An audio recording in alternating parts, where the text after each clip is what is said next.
Looking for a fast-charging, ultra-responsive stylus for your iPad? Meet the 2X Fast Charge Active Stylus Pen, designed for 2018 to 2025 Apple iPads. Take your creativity and productivity to the next level. Click the link in the video description to shop now on Amazon. Welcome to Xbox Central, where we dive into the latest gaming news and trends.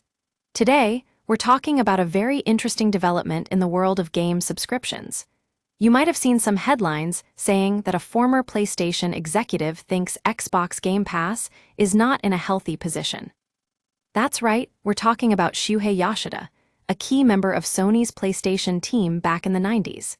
He's also the former president of SIE Worldwide Studios for Sony Interactive Entertainment, and he recently shared his thoughts on Xbox Game Pass with Game Developer magazine.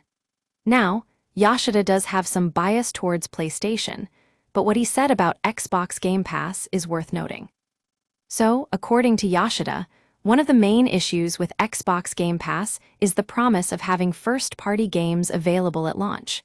He thinks that's a big risk for Microsoft, because once those exclusive titles are on the subscription service, they'll be added to the rotation after just a couple of years.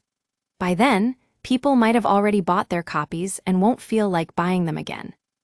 Xbox Central can relate to Yoshida's point about not wanting to overpromise and underdeliver. We've seen it happen with other game subscriptions before, where the service starts strong, but eventually becomes less appealing due to a lack of new content or too many games that are already on offer. On the other hand, Sony does something similar, but they take a more measured approach. They make their first-party games available for a limited time as premium games and only move them to PlayStation Plus after people have had a chance to buy them outright. That way, they can generate more revenue from each game sale while also gaining attention for the franchise.